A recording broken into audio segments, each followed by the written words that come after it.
Each of the TEDx speakers you see on stage with me tonight were all asked this unusual question when we applied to speak here in front of you. Well, you're probably thinking, what's that question? Well, I want to tell you my answer soon, but that question was, what if you had a superpower? What would that be and why? Others on stage with me tonight responded with the superpowers of healing, being able to understand all of the existing knowledge, or being able to translate all of our existing languages. And, well, while you ponder what your answer might be, I want to tell you my answer. My answer was one that was easy for me to figure out because I had been asked the exact same question in a job interview years ago. So what was my superpower answer? Time travel. Imagine being able to go back and see and hear the experiences and people from thousands of years ago. Maybe it's the life and ministry of Jesus Christ. Maybe it's sailing on Noah's Ark or going all the way back to Adam and Eve.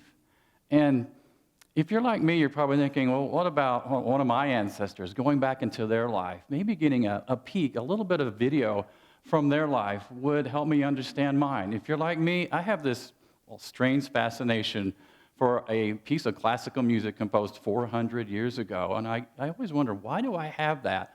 Well, maybe it was because my great-great-great-great-grandfather heard that exact same song at a concert centuries ago, and it became a collective good memory that was embedded in his bloodline down to me. And I just want to see some of the ordinary moments of my ancestors' life that I really didn't get to know too well, like my great-grandfather, Hal Cornell, as he farmed the land near Butler, Missouri a century ago, or my dad's dad, Sam Barner, as in his exploits in World War I in Europe.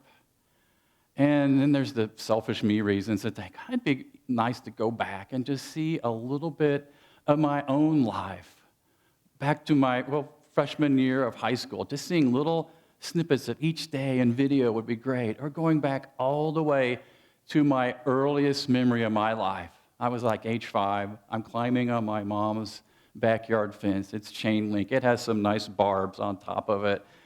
And I climbed, slipped, fell, and I got some nice stitches in my arm that day. Well, you probably are thinking, I want some nice video memories in my life. What if there were an efficient way to see moments in your life in video from years past? Well, we can't go back that easy, obviously, but here is my bold idea and a challenge for you out here, and that is for you, each day of your life, to make a video diary of the moments in your life that you can leave for yourself and for future generations. And, you're probably thinking, I've got this video idea down, Terry. I got video all over the place in my life. I have video all the way back to Disney with my parents. I got video of my high school prom. I have video of, I do Facebook all the time. Today, I put video on that. That's great. Okay, that's wonderful. But here's a question for all of you out there.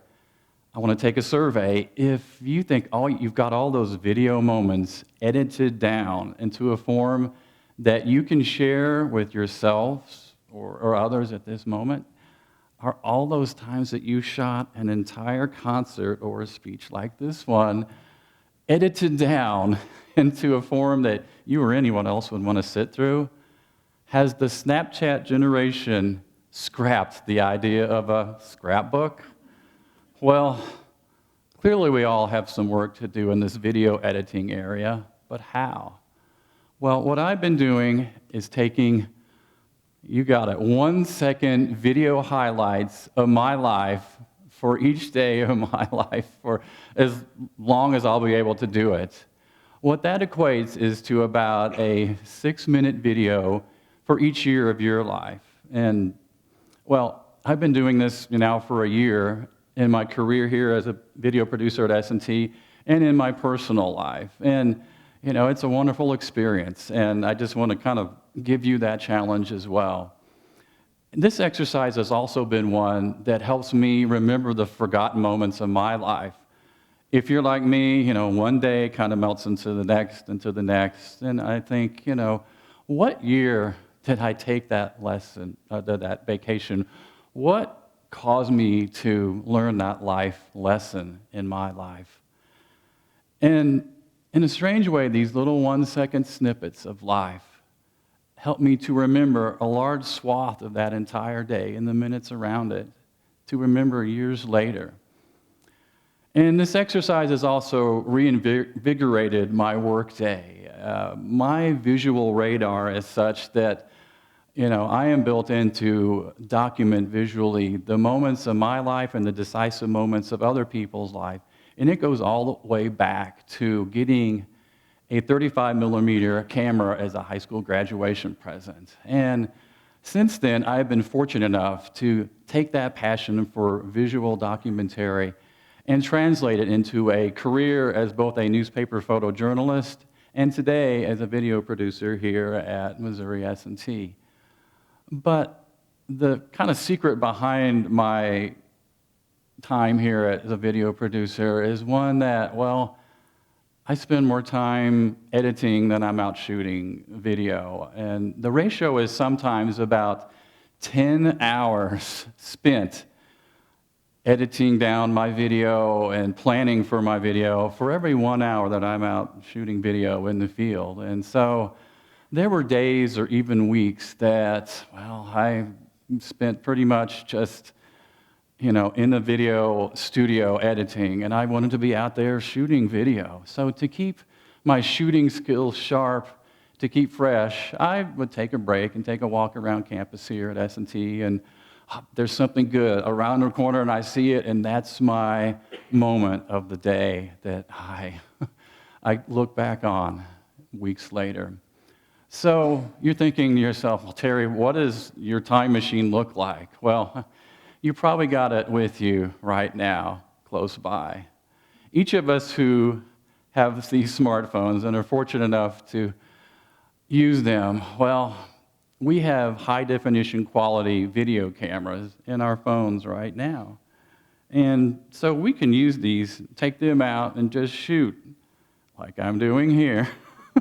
Here's my 1 second. Shoot just some unplanned video of yourself each day of your life. And again, this exercise is not a series of selfies of yourself. It's best done from a first-person point of view of what your eyes are seeing. And don't tap that shutter release, that big old red button on your phone like a trigger. Let some audio happen around that scene. And sometimes, if you're like me, you're going to have to sort of add some audio of your own as it's going by, because again, it's only 1 second of video.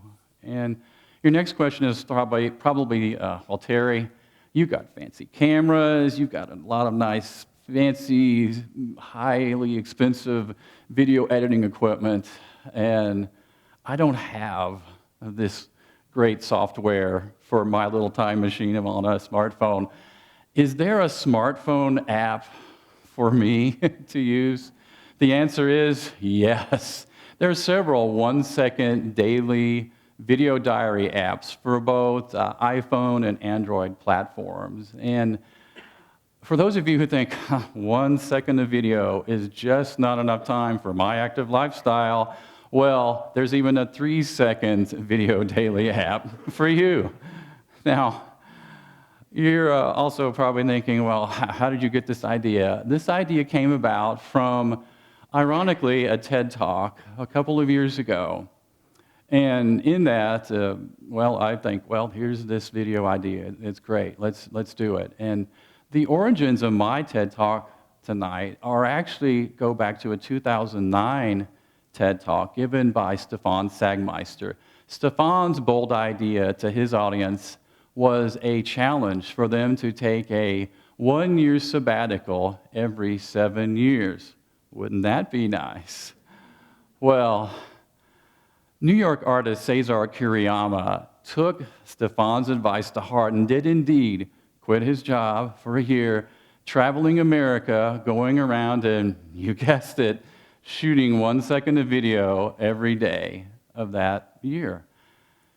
Cesar then got a crowdfunding site going after his TED Talk, then created this 1 second a day video app that I've been using. And it's pretty much as simple as select a beginning and ending point of your second, and the software mashes together all those seconds sequentially, so it becomes a video at the end that can be a week long or a lifetime. And you're thinking, well, that's all Cesar did, 1 second of video a day for an entire year? I can do that. Well, now you've admitted to yourself that you too can do this 1 second video diary exercise, and you don't have to quit your job to do it. Now, as you look on the screen, all of these transitions, one after the other, it can be kind of stroboscopic and hard to see for some people. But the most surprising thing I learned in this whole exercise is the amount of audio that can be generated and compressed down into 1 second. And that's unrelated expressions that I had in my videos, like, tell me why, let it go, or Jesus is cool, all compressed into one little bit of seconds. And in an unusual way, yeah, those are hard to see. They don't have the audio context built around them. You may have to play the video a couple times through to see it all. But in that, it becomes a memory every bit as much as the video that you see around there. And the power of 1 second of audio, I want to ask you another question. How many of your life's decisions or experiences boil down to 1 second of audio, a comment that someone said to you or you said to someone else in only 1 second? And I'll give you 1 second to think about that. So now, how's this bold idea worked out for me this past year? Well, here's some of my takeaways that I've learned about this whole video diary exercise. I grouped together similar clips that are emblematic of what that was for me that day. And I came up with these observations. About 55% of my year in seconds wound up being, events that I planned to do when I woke up that morning. But that leaves about 45% that were totally unplanned events, or seconds that I kind of call filler material. And what that means is, there are days when, nothing much was going on, and it became videos of that day's weather, or myself doing chores around the yard, or other people doing their chores. And in an unusual way, that becomes, for me, I think, the better way to show my day, my personality, what I am really interested in to others years from now. And another question that you probably will get sometime at the end of any day from someone else is the question, what did you do today? So how do you answer that question with only 1 second of video? Well, that became my goal, that each night before I pillowed my head, I had in the camera a little snippet or several snippets of video that I can crunch down and make into that 1 second for that day. Now, you will probably hear or see your 1 second go by and you think, oops, I missed it. I didn't have my cell phone out in time. Uh-oh, what do I do? Wait for the next one. My advice is to go ahead and get that seconds afterwards anyway. And generally, years later, when you look at it, you'll probably remember whatever it was that you wanted to reach out and get your camera out anyway. Now, each of us, we pretty much only take video of the good moments in our lives. Cesar Kuriyama's TED Talk had, several moments from, a hospital stay. So my challenge, as in Cesar's, was to take video during the difficult moments of your life. There are several of my online seconds from last year that had, videos from a relative's final months in a nursing home. Several of those seconds are difficult to look at for me a year later now. But wrapped around those times are the good memories I had with my in-laws. And in a way, my challenge is, again, to get all of those memories, to have an accurate rendition of your life to future generations. For those of you who are introverts out there like me, you're going to probably have a lot of video diary seconds that, well, no one's looking at you or your camera. You're kind of candid. You are what I call the fly on the wall, observing a scene. For those of you who are extroverts out there, you're going to have a lot of interaction between you and your camera. Both of those are fine. My challenge is to use both of those, whatever your talent is, one or the other, use them. Don't steal someone else's style. Keep your own for yourself and to share to others. So now that we have a greater understanding of the superpower of 1 second and its ability to remember forgotten moments or generate new ones for future generations, my final bold idea to you is to say 1 second positive comments to someone in your life you meet each day. The times you say, "I love you," "Good job," "Ooh, nice car," or "Smart kid," will be unforgettable to that person.